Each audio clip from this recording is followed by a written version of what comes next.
Paul encountered another circumcision, and this one could not produce a scar. What was removed was Saul.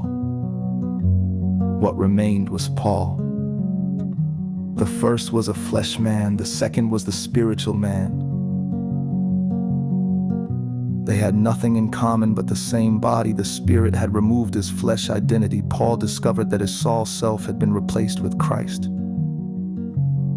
He now lived with flesh but disowned it to gain Christ. Gaining Christ was costly. Saul lost all of Saul for Christ to become all of Paul. This work left no trace of the former man because the old man was taken and replaced with the new man.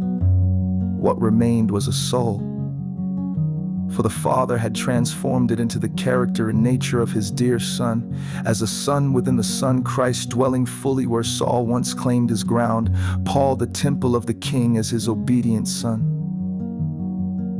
The circumcision reached beyond culture, bloodline, or tribe. It undermined the very pillars of his identity. Saul had lived with fire in his veins and credentials on his arms. He had walked as tutor of the law, demanding tradition as God's given compass. Within a single encounter, this entire framework was disregarded in favor of a new life. His rules gave way to presence, his zeal gave way to a new identity. As Christ indwelt him, the Anointed One alive within, the new Paul expressing God's will. He no longer reached for righteousness. The righteous one had reached his being.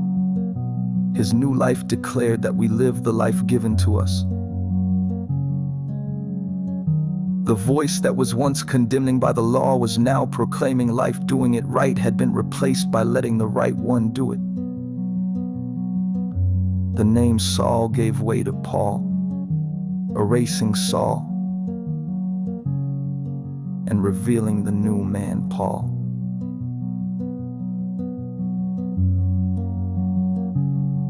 Once the old, now the new. There was no repair needed. The transfiguration was complete in an instant. Christ was revealed. God removed the life rooted in effort and gave way to a trusting son. One born of grace. There were no pieces to patch or an old wineskin to fill. Christ had entirely replaced Saul. Where striving once stood, rest now stood taller. Where reason once measured truth, faith now walked forward, letting truth live a redeemed soul. Where the soul once worked, the soul now rests.